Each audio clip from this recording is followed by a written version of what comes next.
మేము చేను దగ్గర వెళ్ళి కొనుక్కున్నామండి మిరగాయల దగ్గర వెళ్తే ఈపూర్ ఎస్ఐ కానిస్టేబుల్ ఇద్దరు వచ్చారు. ఎందుకు వచ్చారు సార్ అంటే నీకోసమే వచ్చా నాగేశ్వరరావు అన్నారు. వచ్చి ఇంకా తీసుకొని పోతానంటే ఎందుకంటే తీసపోయేది ఏం జరిగిందని నేను అడిగితే నీకు తెలియదులమ్మా నువ్వు ఆగు నేను చెప్తాను మాట్లాడి పంపిస్తాం అన్నారండి. మాట్లాడి పంపిస్తామని ఎక్కువ జీబు ఎక్క అంటున్నారు. జీబు ఎందుకు ఎక్కాలండి నేను ఒక్కదాన్నే ఉండాను, నేను ఉండలేను, భయం నాకు పొలాన్ని ఉన్నాను, ఇప్పుడు తీసుకపోతే ఎలాగా అన్నాను.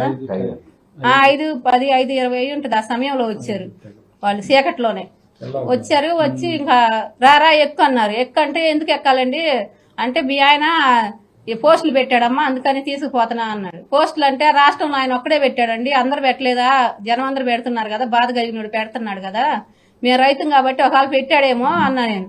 అంటే నీకేం తెలియదమ్మా నువ్వు నోరు మూసుకుంటావా, మేము వేరే విధంగా చేయాలా అన్నాడు. అంటే సరేనని మెలకుండా ఉన్నాక అన్నాడు మీ ఆడవాళ్ళని పంపించేసేయి ఏడు ఉండకూడదు, నేను తీసుకుపోతానంటే బండి వేసుకుని అమ్మాయిని ఇంటి దగ్గర వదిలిపెడతానండి అన్నాడు. ఇంటికాడ కాదు ఏం కాదు నువ్వు రా బొయ్దులే ఇంటికి నువ్వు రా ఎక్కువ అన్నారు. ఎక్క అంటే ఈయన అన్నాడు నేను బండి తాళం తీసుకోలేదు సార్, బండికే ఉంది తాళం, బండి ఎవరైనా తీసుకుపోతారు, అమ్మాయిని ఇంటి దగ్గర వదిలిపెట్టి వస్తాను చేను కాడి నుంచి అంటే కాదు అంత టైం లేదు నేను మాట్లాడి అమ్ముటే పంపిస్తారా అని తీసుకొని పోయి స్టేషన్కి తీసుకెళ్లారండి. నేను ఏడింటప్పుడు మళ్ళీ స్టేషన్ దగ్గరికి వెళ్ళాను. వెళ్ళి మా ఆయన చూపించండి అంటే ఎవరు అమ్మా నువ్వెవరో నాకు తెలియదే అన్నాడు కానిస్టేబుల్.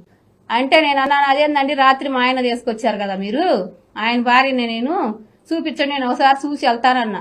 చూసి వెళ్తా అంటే చూపించమమ్మా అట్టు చూపియం లేడు అసలు ఇక్కడ మేము తీసుకురాలేదు అన్నాడు. మీరే కదండి వచ్చి తీసుకొచ్చింది నేను కూడా ఉన్నానుగా మీరు తీసుకొచ్చారు నిన్న ఎప్పుడు నేను చూడలేదమ్మా అన్నాడు. అంటే అదేందండి అట్ట అంటారు పొద్దున్నే తెల్లారుజామున 5 తీసుకొని వచ్చారుగా మీరు అంటే మేము తీసుకురాలేదమ్మా మాకు తెలియదు అన్నాడు. తర్వాత మళ్ళీ నేను అది కాదండి మీరు తీసుకొచ్చారు ఏడే ఉన్నాడు చూపిండి అని అడిగాను.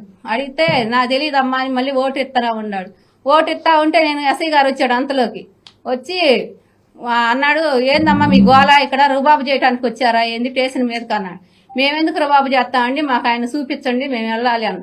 మేము చూపించనంటే అట్లా చూపిరమ్మా అధికారపూర్వకంగా మేము చేసేది మేము చేస్తాం, మీకు చేతనైంది చేసుకోకపోండి అన్నాడు ఎస్ఐ గారు. మా చేతనైంది మేము చేసుకుంటామని మేము బయటకు వచ్చేసాం. మళ్ళీ వెళ్ళి ఇంకోసారి అయినా చూపిండి సార్ అని మా వాళ్ళంతా వచ్చి అడిగితే ఏడు అనే చెప్పారు. ఏడు మాకు తెలియదు అంటున్నారు. అందుకని మేము అందరం అక్కడే గుమ్మిగూడి అందరూ వచ్చారు మా వాళ్ళంతా, మేము అక్కడే ఉండి మాట్లాడుకొని ఇప్పుడు దాకా ఉంటే ఇప్పుడే పంపించారండి బయటికి.